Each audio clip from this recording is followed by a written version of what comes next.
I was camping at the base of Tijeras Peak in Colorado, near the lake that sits at its feet. I am about to fall asleep when I hear something walking outside of our tent, the sound of small twigs snapping underfoot. It is slow and careful sounding. I start to think and hope that it's just a deer or something wild. I'd much rather it be an animal than a human, because a human slowly walking around our tent in the middle of the night is probably up to no good. My ice axe is just outside the tent, so I think I'd try to slowly unzip the tent and grab the axe. Then the thing starts making noises. It stops moving, maybe 5 feet from our tent, and it starts breathing heavy and then scraping on something just outside the tent. Suddenly it stops again, and maybe 20 seconds later it makes an odd sound. Whoop, whoop, whoop, hoo, kind of like a person with hoarse vocal cords trying to say who, but more forceful. The whoop doesn't sound like an owl, it honestly sounds human. I quickly unzip the tent, grab our ice axes, and am ready to start swinging. I am too chicken to jump out of the tent, so I just lay there clutching my axe. The thing finally walks away, and I am so tired from hiking in all day that I fall asleep shortly after. The next morning we get up and survey the area, finding that the stump a few feet from our tent had been gnawed or scratched on pretty significantly. There weren't any large hoof or footprints around the camp. To this day, I wish I had have jumped out and shined my light around to see what it was.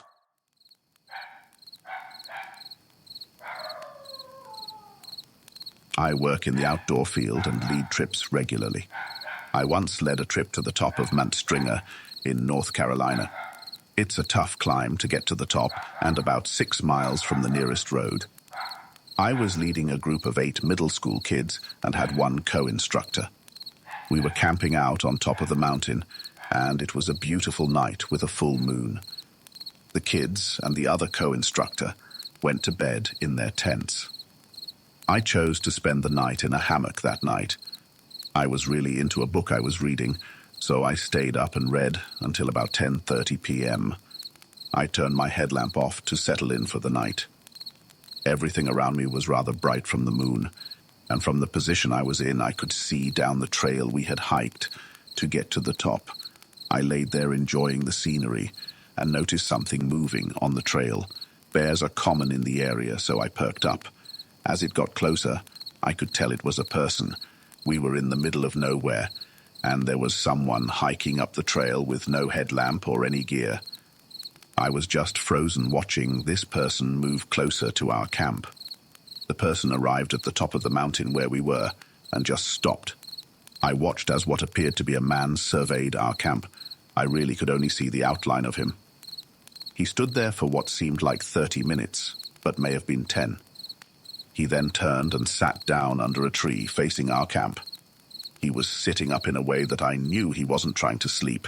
He just sat there staring at our camp. I had no idea what to do. I decided to wait it out. I waited, just staring at the man while he stared at my camp. This went on until about 3:30 a.m. Then he stood up, took a moment to survey my camp a few minutes longer, and then went back down the trail he came up on. I, to this day, have no idea what that was all about, but it freaked me out. I was paranoid that we were being followed for the rest of the trip.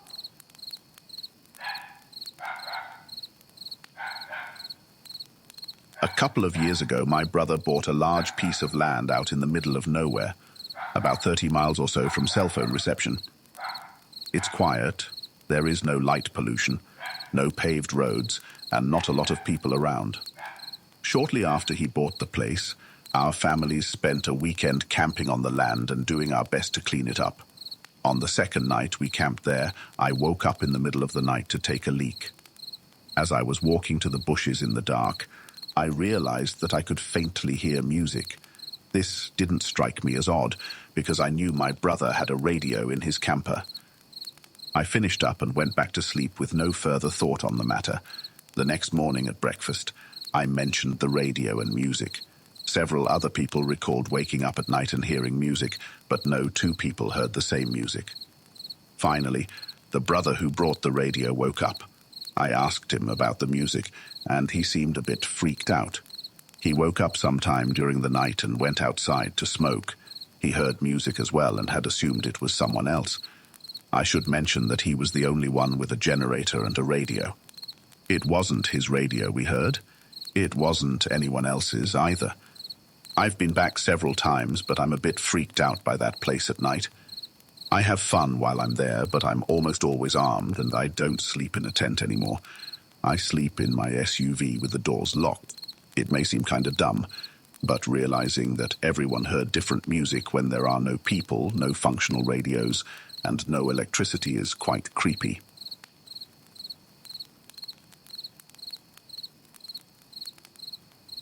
I was in my tent, and it was the middle of the night, perhaps 1 a.m., and I had woken up to go pee just like normal.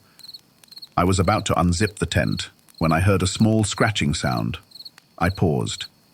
It was a slow, deliberate, crunchy digging sound. It was too rhythmic for an animal, so after making sure it wasn't my dad, who was sharing the tent, I unzipped a corner of the door and peeked out.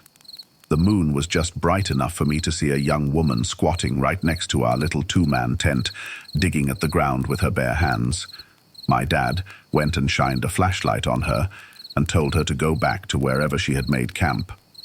The woman got up silently, leaving a 4-inch deep hole next to the tent, and started walking away. I went outside, went pee, and got back into my sleeping bag. A few minutes later, I was awoken again by a clattering sound of a person or an animal walking around where we had put our stuff. I looked outside again, and the woman was crouched low, walking around our stuff and looking at things the way a monkey might. My father stepped out of the tent, shined the flashlight on her again, and she faced him. He asked her to kindly leave their stuff alone, but she just stood there, dirty and neglected looking, but clearly not malnourished, staring at his light. He gave up and went back into our tent. Soon we heard her digging again at her little hole, which was literally 6 inches and 2 pieces of thin nylon away from my head. I shouted for her to go away, and she ran away in an animalistic kind of way and never returned. I fell back asleep, and in the morning our stuff was scattered, but nothing was stolen.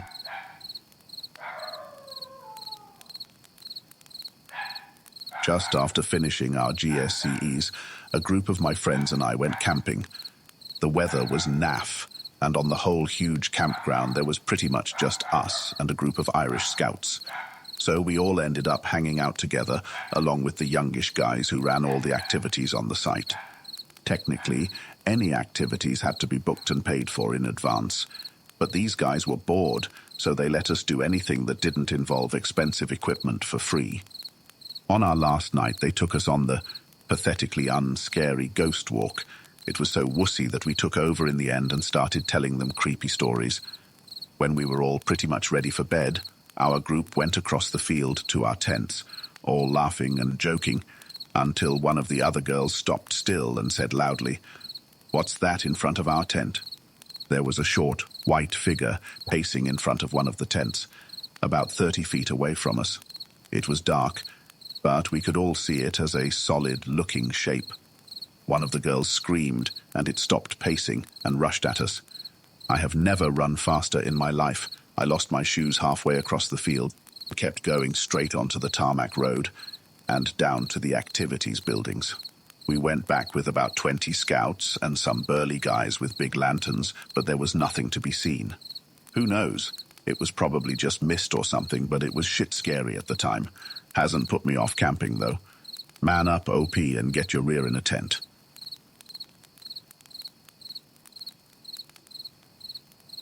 Around 18 months ago, when my girlfriend and I first got together, we went camping regularly with a couple of friends in a large ancient forest.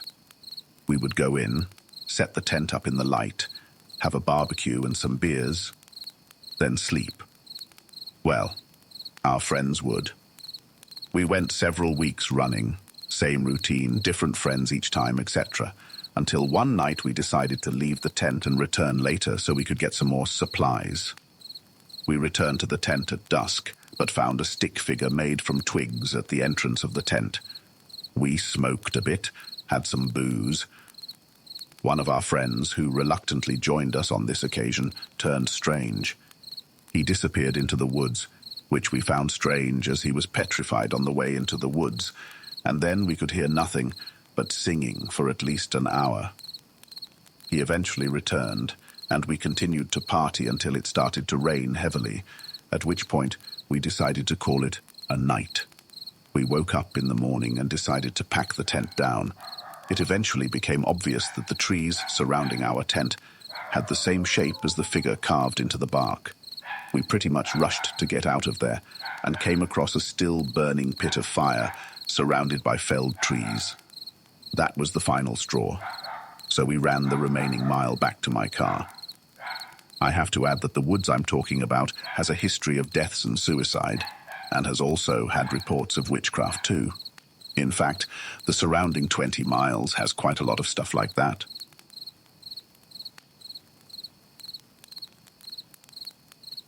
I went camping with immediate and extended family for a weekend in the summer.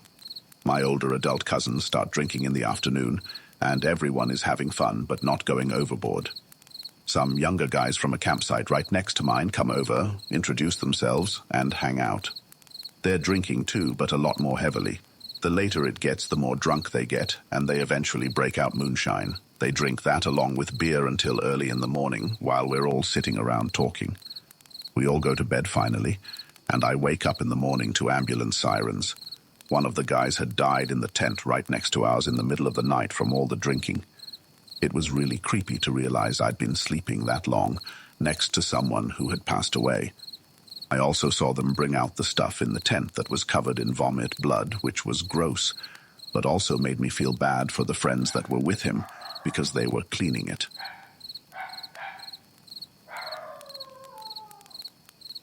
I had been out stargazing and was sleeping out in a park near town.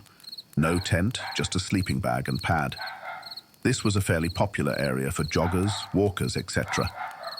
I had found a nice spot in a field few hundred meters from the top, obscured by tall grass and brush, but with a nice view of the valley below and mountains in the distance. It was very nice. I saw some shooting stars, heard coyotes singing in the distance, and slept very well since it was a warm summer night. In the morning, at the crack of dawn, I was woken up by one of the strangest performances I've ever witnessed. Above me on the hill, I could hear some kind of chanting.